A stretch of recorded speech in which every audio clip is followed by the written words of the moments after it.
Hello and welcome to Natasha Explains It All. Today's episode is part 2 on voting no on Proposition 36. In part 1 of this two-part series, I shared some public forums that happened recently by criminal justice organizations talking about why they are encouraging people to vote no on Prop 36. And in this section, part 2, I'll be sharing my own thoughts about why I'm voting no on Proposition 36. So if you are a California voter, you are going to be getting your ballot soon. Early voting has already begun. And one of the propositions that you can vote on is Proposition 36. And Proposition 36 is advertised as an anti-crime bill, but it does the complete opposite. And if there is nothing else that you take away from this episode, the one thing to take away is that in advertising that it's an anti-crime bill, this proposition takes millions of dollars away from crime prevention programs to pay to lock up more people. So in trying to fight crime, supposedly, it takes money away from anti-crime programs. And by locking up more people, that also costs taxpayers more money.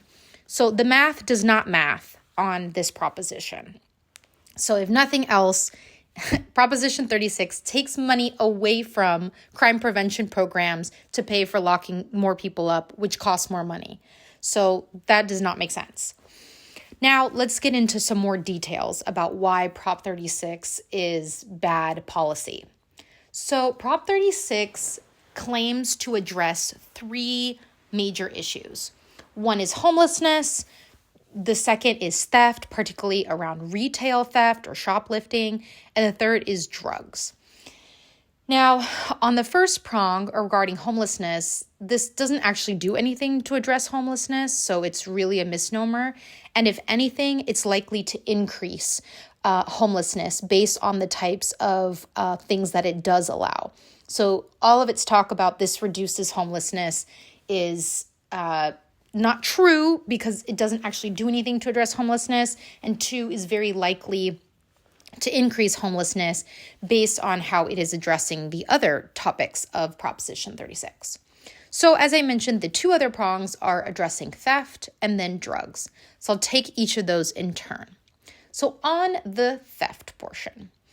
So Proposition 36 overall increases a lot of penalties related to property crimes and gives judges and prosecutors a lot more discretion around sentencing people, charging and sentencing people in this area.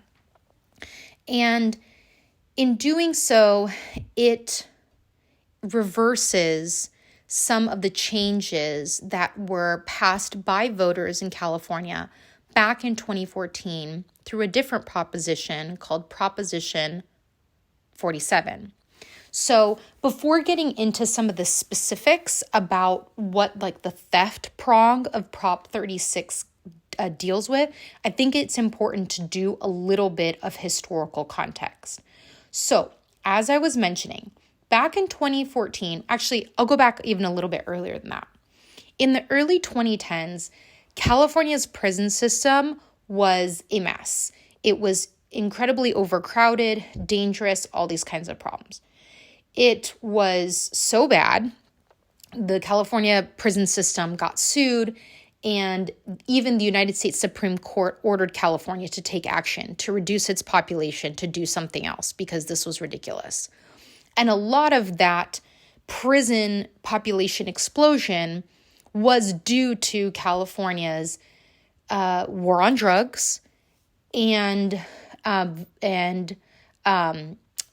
changes to sentencing laws in the 90s that increased life sentences. So we had the passage of the 3 strikes law.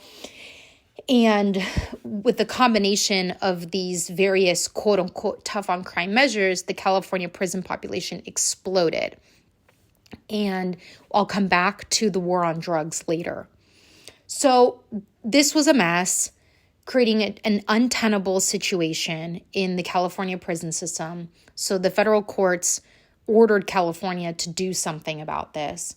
And so one of the things that happened as California was trying to right itself and address not only its exploding prison population, but the massive racial disparities that exposed,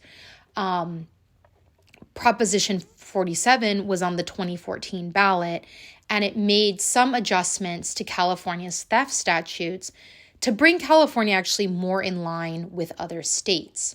And Prop 47 passed by an overwhelming majority of voters, and it reclassified six felony offenses to misdemeanors, including things like shoplifting and simple drug possession.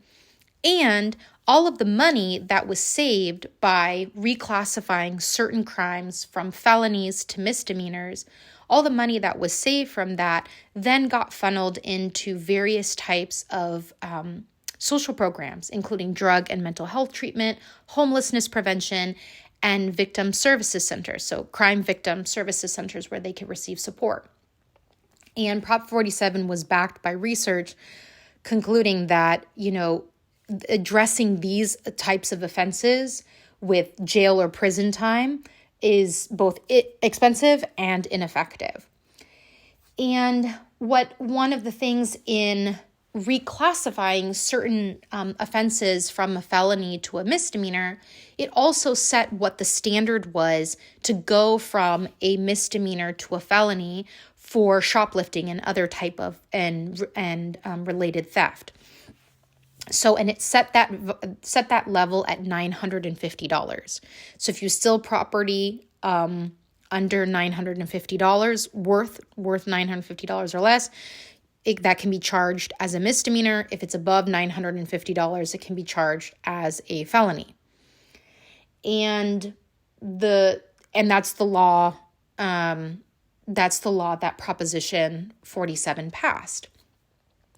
And in doing that, in creating that, that line, which is an arbitrary line, right? I mean, so many of these lines are arbitrary. Like a dollar amount was picked to signify where we go from a misdemeanor to a felony.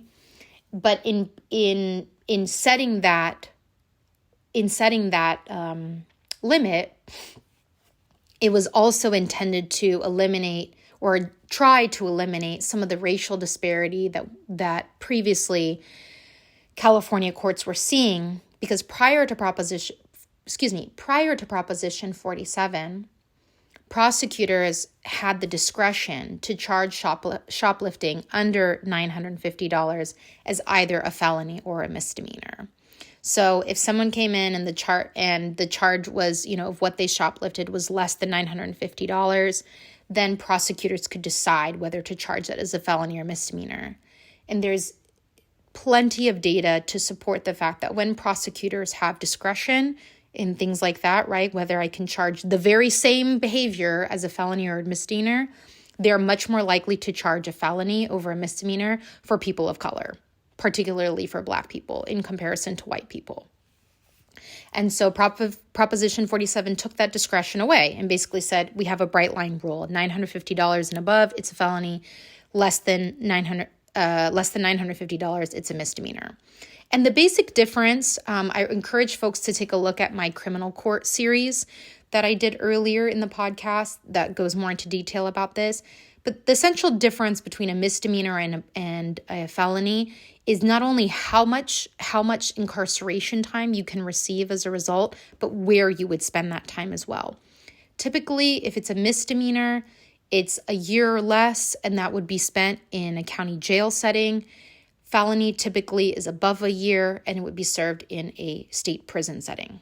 Okay, so Proposition 47, trying to reduce racial disparities, trying to get the law clear on what are we going to do about certain categories of crimes.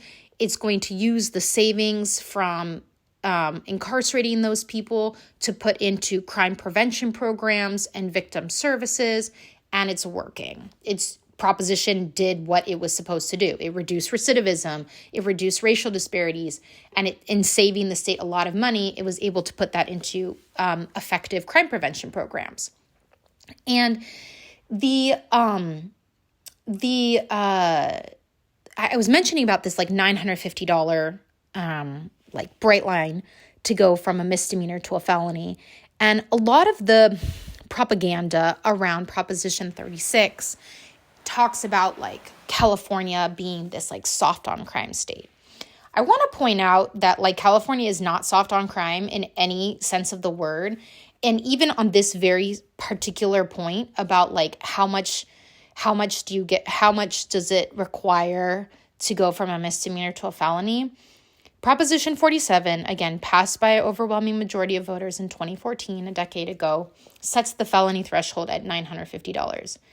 That is an amount lower than 40 other states, or in other words, the majority of states, including South Carolina and Texas. In South Carolina, to go from a misdemeanor to a felony for theft, it's $2,000, and in Texas, it's $2,500.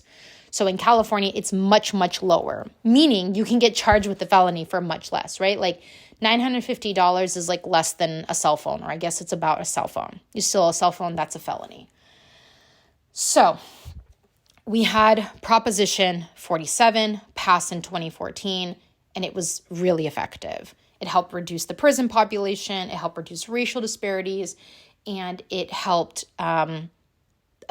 create funding for a lot of crime prevention programs. And one more thing, as I was mentioning about like California not being soft on crime, right? The racial disparities that Proposition 47 was trying to address, based on real numbers, California has one of the worst racial disparities in the country. A Black person in California is 9.5 times more likely to be incarcerated than a white person in California. And that cannot be chalked up to just differences in behavior. There is enormous bodies of research about how discretion exercised by police officers, by prosecutors, by judges, by parole officers, by probation officers, by correctional officers contributes to those racial disparities. And that's something else that I encourage folks to go back to my criminal court series to learn more about. And California incarcerates a lot of people, even after Proposition 47, in reclassifying certain offenses from felonies to misdemeanors. And there's this really fascinating but disturbing chart that the Prison Policy Institute put together that I can include in the show notes that talks about like how California compares to not only other states, but other countries. Like if California were a state, how would its incarceration rate compare to other countries? And California in terms of U.S. states is somewhere in the middle in terms of incarceration rates. And in comparison to other countries, the state of California incarcerates, and again, this is the rate of incarceration. The rate of incarceration in California is higher than the rate of incarceration in Uruguay, Brazil, Thailand, Turkey, Belarus, Costa Rica, Namibia, and Nicaragua, just to name a few countries. So, and our prison population is well over 100,000 people. I don't know the exact statistic right now, but we lock up plenty of people. Let me just put it that way. Okay, so let's fast forward a little bit. 2014, Proposition 47 passes. Huge success. In 2020, the same political forces that are trying to pass Proposition 36 now try to bring a similar measure. They try to do something on the 2020 California ballot to try to undo Proposition 47. And it failed. And it failed by a lot. And perhaps that was because of the pandemic. We were in very early stages of the pandemic. Perhaps that was also because of the murder by police of George Floyd and the various Black Lives Matter protests that happened over the summer of 2020. And there was an understanding by the public that expanding our carceral system is not the way to get to a safe and just society. So in 2020, a very similar effort to Proposition 36 failed to pass in California. But we need to fast forward a few years, right? Because it's no longer 2020. We are now in 2024, and some things have changed since then. And that is what is driving the funders of this proposition to bring this back onto the ballot.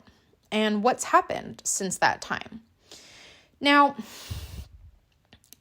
a mixture of things, right?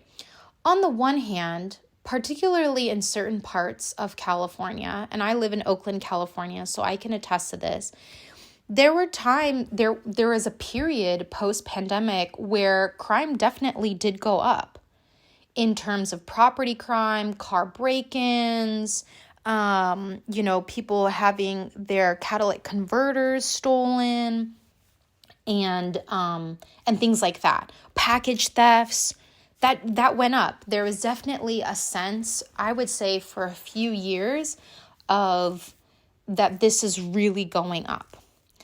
And in response, and the media also, so that was happening. And at the same time, the media was spending a lot of time broadcasting instances of shoplifting, and major corporations, including the corporations that are funding this proposition, including Target and Walmart and Home Depot and others, put out a lot of media talking about how there's just this epidemic of shoplifting and organized retail crime. And frankly, they lied about it. Now, I'm not saying that none of it happened, but to the extent that it happened, they lied about it. And there's an independent journalist, his name is Judd Legum. His newsletter is called Popular Information. And he's done a very good series on this issue of retail theft and talking about the ways that the major retail companies and the National Retail Federation lied about the extent of retail theft to justify some of the measures that they then took, including closing stores and raising prices.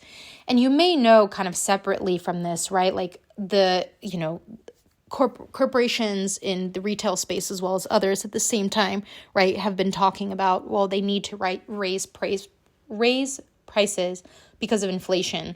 But there's been tons of reports that have shown that corporations they have increased prices far beyond inflation. It's just out of corporate greed. So going back to the context of Proposition 36.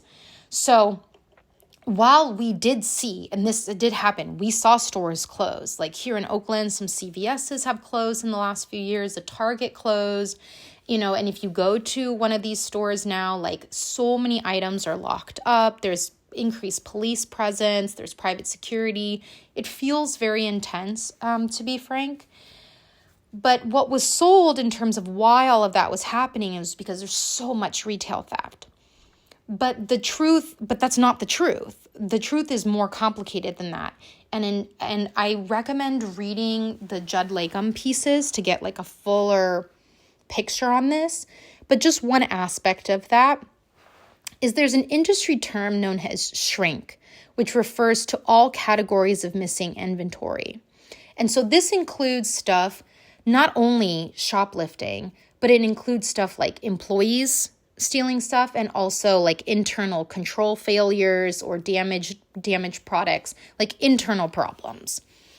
And the way that the National Retail Federation was talking about this was saying that all of these business decisions were because of shoplifting, when really that was a portion of the problem, but not the whole problem. And so, for example, Walgreens closed 5 stores in San Francisco in 2021 and claimed that the problem was shoplifting. But that was not true. That was not the only reason for that. And in 2023, it became public that the CFO of Walgreens admitted that they had lied, admitted that they had, quote, cried too much about shoplifting. And actually, the corporation was, quote, quite happy with the level of shrink in its stores, which is the aggregate term for any type of loss, whether that's administrative errors, damage, or theft. So that's a long way of saying that us living here, we have definitely experienced some of that uptick in crime. And at the same time, corporations are taking advantage of that to push for a measure that we don't need. And that is going to make the problem worse. Let's be real, corporations like Target and Walmart and Home Depot and Walgreens are not struggling. They're not having financial problems. They're doing just fine. And, crime did go up during the earlier years of the pandemic because of the pandemic, right? People lost jobs, people lost their health insurance, homelessness definitely went up. And so desperation went up. And so then it makes sense then that a lot of the crime that followed was property crime, right? People trying to get goods, people trying to get money to be able to either use for themselves or to resell, for money.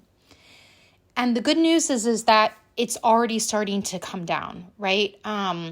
Crime rates have gone down. I certainly have felt that in terms of what's been happening here. And also the statistics bear that out, that crime rates have decreased as of 2023 after going up for a few years before that. And the level of arrests have also gone up significantly in that category. An even bigger picture though, in terms of historic trends, California is experiencing historic lows in terms of both property crime and violent crime, and historic going back to the 1980s. So since then, we are still in historic lows, even with the recent increases post-pandemic. And one other thing I want to mention about this before getting into some more specifics about what Proposition 47 does on the retail theft side, that one more plug for Judd Legum's series on this, is it's so interesting to see where, right, politicians and where legislation goes in terms of who the quote unquote victim is. Because one of the things that Judd points out in his series is the fact that if we look at the scope of problems that are related to the retail industry in California, wage theft, which is when employers steal wages from their employees, right, by not paying them, it's a way, way bigger problem than retail theft in terms of pure monetary value. But we're not seeing a major press to fix the issue of wage theft, right? Because the victim is different, right? Here, in terms of retail theft, the victim is a corporate victim. And so they're getting all of this attention. Whereas wage theft, that hurts employees, hurts real people, particularly low-income people, right, who are working retail. So anyway, it's just an interesting thing of what kind of crime, right? What kind of crime do we focus on and why? And so let's get into some of the mechanics about what does Prop 36 do in terms of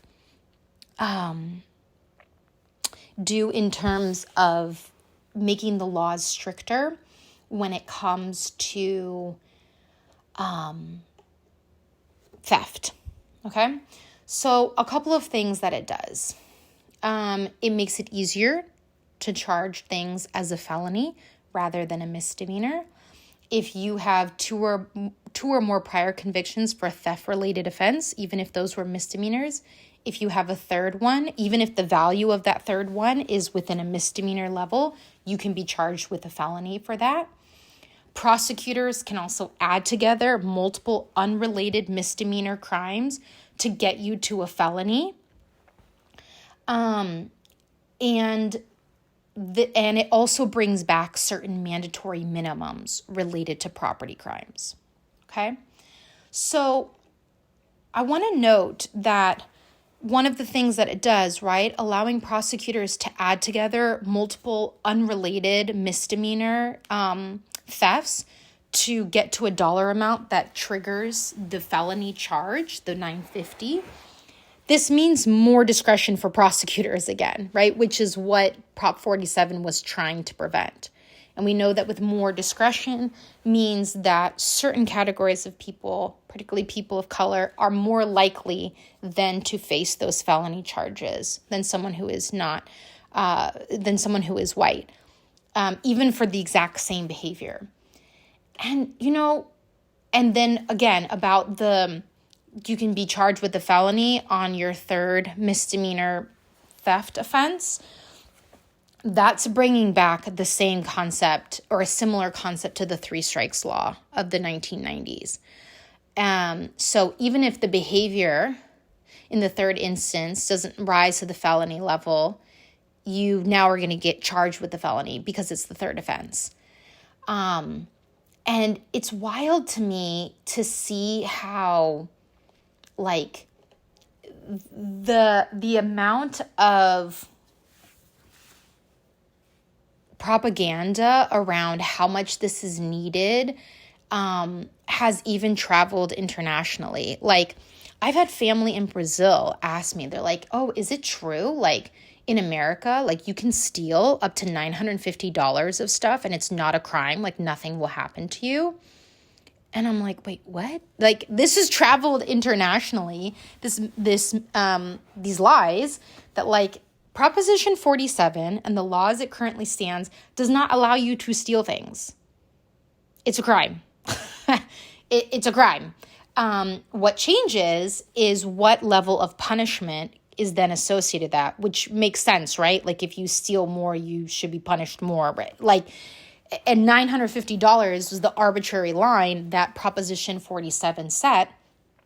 And again, which is much, much lower than most states, meaning it's a lot easier to be charged with a felony for theft in California than it is in many, many other states. And the idea that, so a couple of more things on this.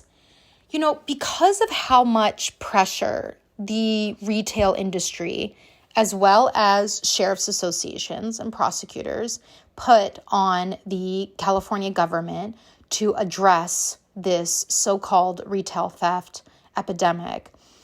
This summer, so summer of 2024, Governor Newsom already signed into law a bunch of anti-retail theft laws, including making a retail theft task force permanent.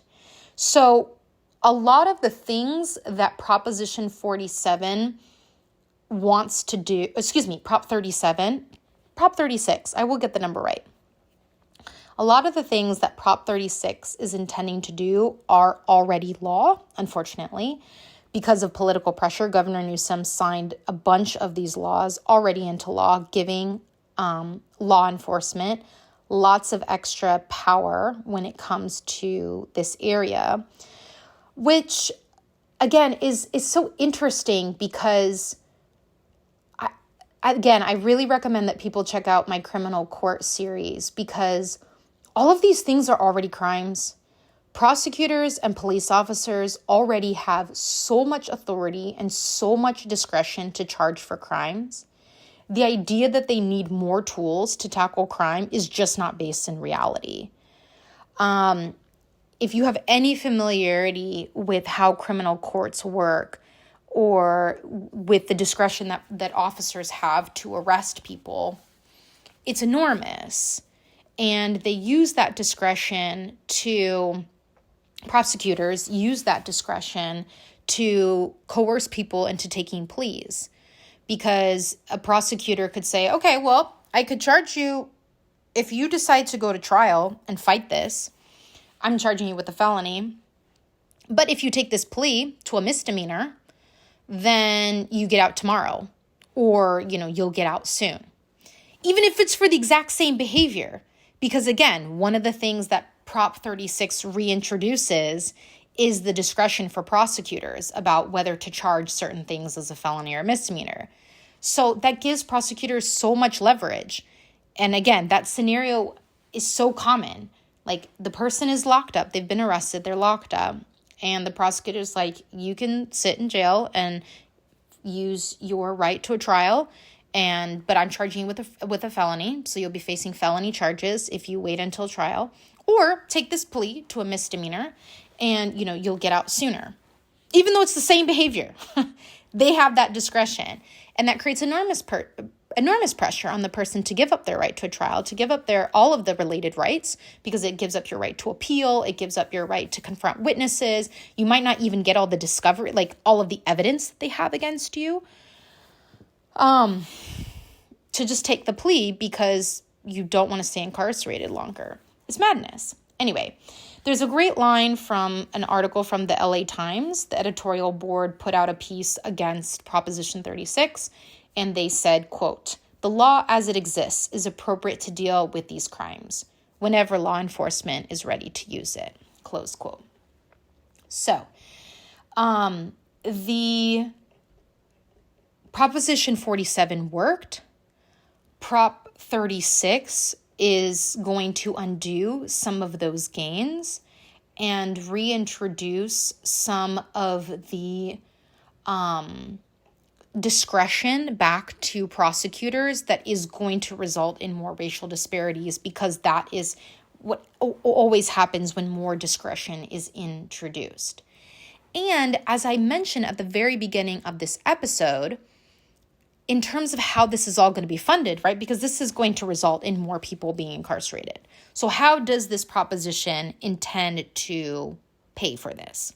Well, by taking money from crime prevention programs. Remember, Proposition 47 resulted in lots of savings with fewer people being incarcerated, and that money was funneled into a variety of categories of crime prevention programs, including mental health programs, drug treatment programs, services, trauma recovery services for crime victims, and school programs.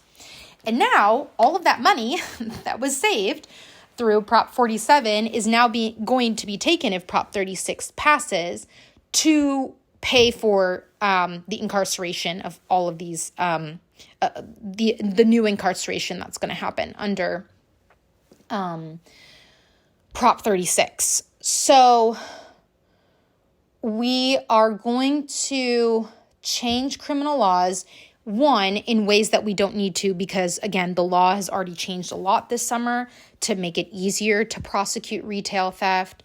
Two, it undoes really important things that Proposition 47 did in terms of reducing the prison population, in terms of reducing racial disparities, and also generating money for crime prevention programs. That Proposition 36 is now taking away to be able to pay for more incarceration. Like, that's mind-boggling. The way that we're going to prevent crime is by taking money from crime prevention programs. That's wild.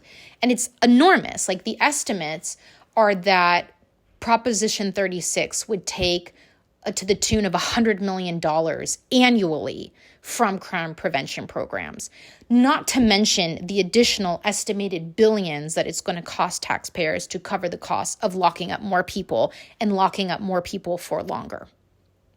All right, so let's move on, because that's already a lot. Okay, so homelessness was one prong. It doesn't really do anything about that. That's a misnomer and probably is going to make homelessness worse. Two, regarding theft, exaggeration in terms of the scope of the problem, and the remedy already exists. Police officers and prosecutors and judges already have plenty of existing law to enforce the laws, and this is going to make penalties worse, increase racial disparities, and likely increase crime by taking away tons of money from crime prevention programs. Now, the third prong, homelessness, theft. Third is addiction/drugs, and how this is going to contribute to the same type of problems. All right, what's happening in the drug space? All right, like with the theft category, there's a real problem here. that this proposition, unfortunately, is addressing in the wrong way, right? Like in the theft category, as I was mentioning, like it was a problem. Like it went up for a good period of time. And it was in response to the chaos and desperation and poverty and instability brought on by the pandemic. Now, another real problem is the opioid epidemic, the fentanyl crisis. Like a lot of people, particularly on our streets, are struggling with addiction, and like that's a real problem. And unfortunately, Proposition 36, the solution that it proposes is not effective. And the solution that it proposes here is really going back to a lot of the tactics of the war on drugs, which was most prominent in the 1980s and 1990s, which basically criminalized addiction, criminalized any and all types of not only sales of drugs, but possession of drugs, and resulted in massive prison boom. It created mass incarceration in the United States and did nothing really to address actual drug use.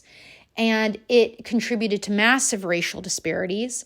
There's so much you can look into around the war on drugs, so I won't go into it too much. But just as one example, one of the crazy policies, and this was federal law, that was passed during the 90s, during the war on drugs, was disparities in sentencing for different types of, for different categories of the same drug.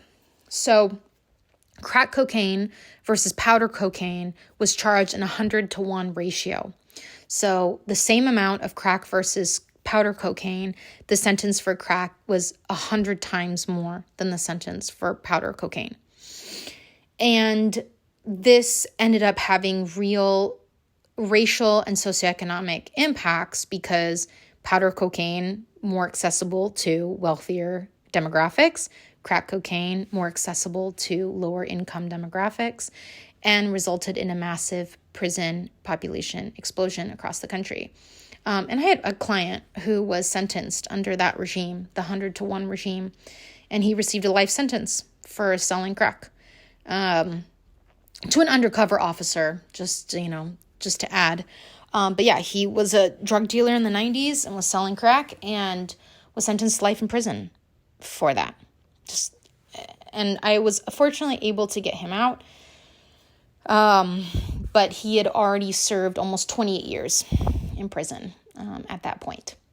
Anyway, why I'm mentioning that is that this Proposition 36 goes back to a lot of the same kind of failed policies of the war on drugs, of expanding prosecution for drugs, even though we know that locking people up has never worked as a solution, even though it is a real problem.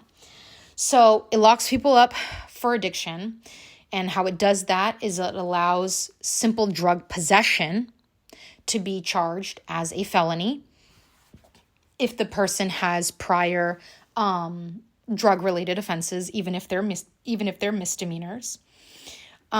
So felonies for drug possession. It adds fentanyl to an existing mandatory, like you would now get mandatory sentence enhancements related to fentanyl, which is going to extend sentences for longer periods of time. And another thing that's weird about this, so in addition to like locking people up for addiction, right? Because it's criminalizing possession much more harshly than it currently is.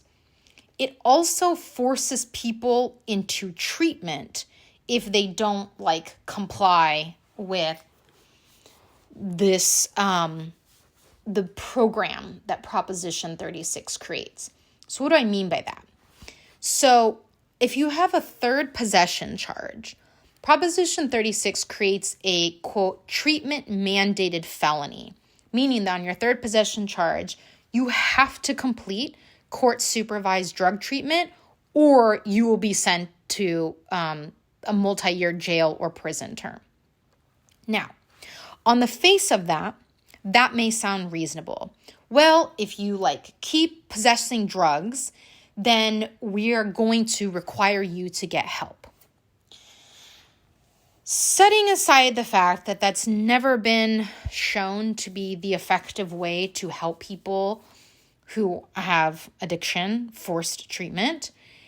The other thing too is that Proposition 36 doesn't provide money for the drug treatment that people are now going to be forced to do. And it doesn't provide funding for the type of drug treatment that is what is actually recommended. And I mentioned earlier about the LA Times, and the editorial board put out a piece against Prop 36. And I want to read something from it because it was a very good point about this, that, quote, "The standard for treating meth addiction is 6 months of residential treatment followed by outpatient follow-up. But the waiting lists for treatment beds are long, and Medi-Cal covers only 30 days or 60 to 90 with special approval. 22 counties have no residential treatment at all. Proposition 36 provides no funding," close quote.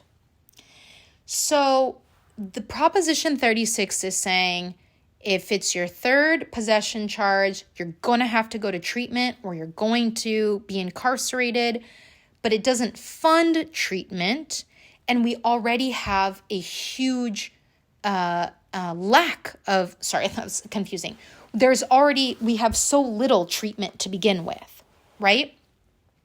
And as I mentioned earlier, it's also taking money away from substance abuse programs and mental health programs, which are often related, right, to someone's substance abuse. So how is that going to work? And it reminds me of another practical reality of how court works. If a judge gets someone before them and is like, okay, we need to send you to treatment. But if there is no treatment to send them to, if there are no treatment beds, then the person's going to go to jail. I mean, that's kind of the conclusion of this proposition, no? They're either going to go to jail or, I guess, potentially released into the streets, but it's very confusing, right? Because this is saying, well, if you don't go to treatment, you're going to be incarcerated. Well, but where's the treatment? There's massive waiting lists. We don't have enough treatment, and we don't have the type of treatment that is actually, scientifically demonstrated to help people who are going through recovery. So it's just ridiculous. It's setting people up for failure, right? And then people are going to be going to jail and prison for possessing drugs, which is criminalizing addiction. And not everyone in that situation is someone who is addicted, but it will include people who are. And that's never been proven as an effective treatment. And, just a couple other points on that. This Proposition 36 also gives judges and prosecutors discretion to remove someone from treatment at any time. So even if there is space, in a program or to put someone into treatment, the judge or prosecutor could just decide that you're not doing it well enough, I guess, and remove you. And to exacerbate the wealth disparities that this creates, people with means can pay for a program of their choice instead of one of the court-mandated programs. So it just introduces more disparities as well. Because I was mentioning earlier about Medi-Cal and what kind of programs Medi-Cal covers. Medi-Cal, right, is the California version of Medicaid, which is government subsidized health insurance for low-income folks. So this is likely to increase disparities as well in terms of who gets treatment. And like with the theft portion, which I mentioned, right, that this year Governor Newsom already signed into law several additional laws that increase penalties for retail-related theft. When it comes to fentanyl-related crimes, the state legislature in California has already passed additional laws in the past couple of years that increase penalties for fentanyl-related crimes. So not only is this bad policy, a lot of the aspects of this bad policy have already become law. So we don't need to add even more aspects of this bad law. Okay. So once again, homelessness likely to make that worse, if anything. Theft is going to exacerbate so many different issues without actually addressing and undermining, the very important gains from Proposition 47. And when it comes to drugs, really, this is just going back to some of the tactics of the war on drugs that was an abject failure in terms of making us safer and helping people who do need help, who are struggling, who need help with their addiction to actually get that help. Okay, so I've already been going for 45 minutes, so let's wrap this up. I have not covered every aspect of this proposition. There are, many additional details. I'm going to include in the show notes links to some articles that provide more information so you can do your own research if you'd like. But to me, these are some of the key points. These are the key points. These are some of the things to keep in mind as to why this is such a bad proposition. And to me, the proposition is based on this mistaken belief that incarceration is the solution to addiction, to poverty, to homelessness. And we know that that's not true. It's never been the solution. It's never been an effective solution. So why would it be an effective solution now? And Proposition 36 is also an overreaction to very real problems, given the change in the political landscape, right? Because as I mentioned, a very similar attempt was attempted in 2020, and California voters said no. And things have changed in the last few years, and there was a real uptick in crime. But law enforcement already has enough tools to address that, and we've already seen that those crime levels come down as we have come farther out of the pandemic, right? This proposition is an overreaction to the very real desperation that people were feeling during the pandemic. And fortunately, it seems the worst of that is now over. The law has already changed, is already given law enforcement much more power. Prosecutions are already happening. We don't need Proposition 36, and it threatens to make things worse, not only because of increasing penalties, even though increasing penalties is not shown to reduce crime. But it also, as we have discussed, it takes money away from crime prevention programs in very real dollar amounts. So, yeah. It's an election year, and so crime is always, an election year topic, and there are very real problems for us to address, and unfortunately, Proposition 36 is not the right solution, and I hope that with that, you will consider voting no on Prop 36. All right, that's enough for today. Take a look at the show notes if you would like to read more about Prop 36. And with that, thank you so much for listening, and I'll see you next time.